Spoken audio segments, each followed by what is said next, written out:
Okay, so let's dive into campaign videos and what makes a great campaign video. A great video explains the product, problem, and builds an emotional connection, and preferably all under 2.5 minutes. That's the basis of this. So what makes a great video? What things do you need to have in a great video? What I'm going to do is I'm just going to explain the basic ingredients of a great video so you know how to structure your script, because every product is different, every campaign is very different. So I can only give sort of very general structuring tips, which is what I'll do right now, and also some golden rules for campaign videos that we know from lots and lots of campaigns and data that we have. So first I want to point out that your video should ideally not be longer than 2.5 minutes. Data shows that videos that are around 2 minutes perform the best, at least on Kickstarter, and the completion rate matters. What that means is that when people watch your video, maybe they'll drop off halfway through, but the longer they watch your video or the closer to the end, the better it is for the algorithmic rating, and also shows you have a better video. So if your video is 10 minutes, the chances are very slim that people are going to watch it all the way to the end, meaning you'll have a low completion rate, and then Kickstarter's algorithm will pick up on that and maybe downgrade your campaign overall. Also, make sure not to use any stock footage or renders of your product. This is very Kickstarter specific. Renders are not allowed on Kickstarter for hardware products. They are for some other categories. Stock footage is technically allowed, but from an editorial perspective, it's just not what at least Kickstarter likes to see. And from a backer perspective, it's just not the nicest videos if it's stock footage, because it just feels a little inauthentic, borderline scammy. So try and avoid stock footage as much as you can. And then make it real kind of plays into that, because everyone knows that what you're presenting is an idea or a prototype or an early version, but try and make it as real as possible without overselling it or showing capabilities that you don't know how to make. But make it real by showing your prototypes, your product in use, show how it works, what it does for people. So don't present like technical drawings or just you presenting, speaking about your dreams. Show, don't tell. Make it real. And last but not least, this one's also very interesting.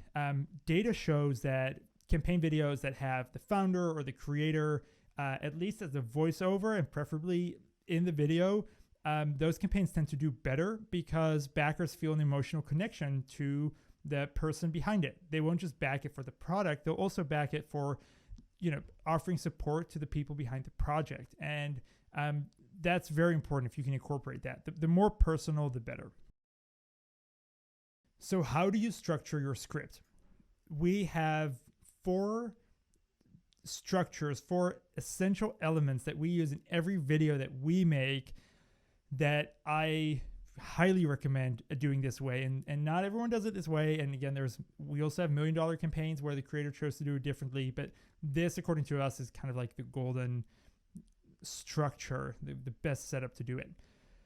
So first, we like to start with the product.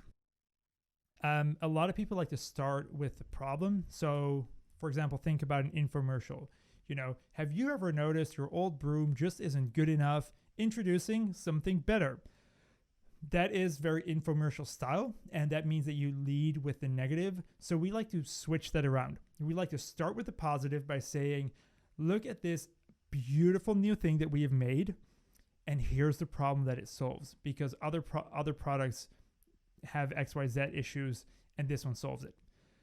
So then the next thing, after you've presented the product, the problem it solves, then you show the solution. Then you don't just say, this is what it solves for you. You show it in action. So in the case of a vacuum cleaner, you show how it cleans the floor and how it cleans it better than the other thing.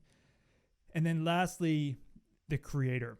And not just the creator, but some of the process behind it. We like to see team members. We like to see people working on the product. We like to see the passion and craftsmanship going into the project as a whole and into the campaign, so that people will really see and appreciate the labor that you put into this project.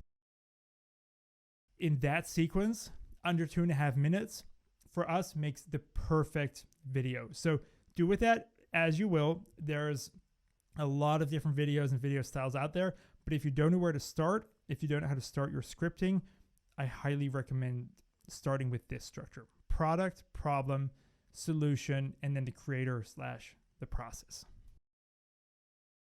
Now for some tips and tricks while you're shooting or while you're thinking about your video production. First of all, shoot extra. Even though your video should be 2 minutes, 2.5 minutes max, make as much footage as you can. Shoot things, even behind the scenes, someone playing with the product or whatnot. This can be used in ads. This can be used in your campaign page. This can be turned into other assets. The more you have, the better. Just cut it down to a short video. Don't forget to do photography on the day that you're doing your video. So if you're planning to shoot your video, make sure that someone comes along or helps you out with a photo camera to take some photography at the same time. So you do both in the same day. A lot of creators tend to think that they need a high budget video to have a high budget campaign. When we did the last Genki campaign, it raised almost $2 million, and those guys just did the video by themselves over Zoom because of the pandemic. Creativity is more important than anything, so don't feel like you have to spend big budgets to make a great campaign video. And last but not least, don't forget that moving GIFs on your Kickstarter page are a really compelling way to tell the product story or show it in action on the page itself. So while you're shooting the video, also make sure that you think of some shots that you can use as moving GIFs so that you can cut out of the video that will make great looping GIFs on your campaign page. So with these things, you will really get the most out of your shoot and the most out of your budget. So let's review the video cheat sheet. Keep it at 2.5 minutes max. I can't say it often enough. Make it personal. Make sure that you as the founder, the creator of the team, show yourself. Plan ahead. 1 to 2 months is the minimum it takes to do a video. So start as early as you can. Sometimes it takes even longer. Think about your campaign assets. So think about what you need for your campaign page that is going to have to come from that shooting day, and then your marketing assets as well. So maybe there are specific pictures you want to send to the press or specific pictures you want to post on Facebook or videos. Think about your marketing assets as you plan your shoot, and don't start with the problem. I can't say it often enough. When I worked at Kickstarter, we didn't like videos that start with a problem. One, because it just has kind of that cheesy infomercial style to it. And two, people spend a limited amount of time on your page. Often the first thing that they see is your video. And we just believe that starting with something negative, even though you're solving it later down the line, it's just not the best way to welcome people onto your project. So don't start with the negative, start with the positive.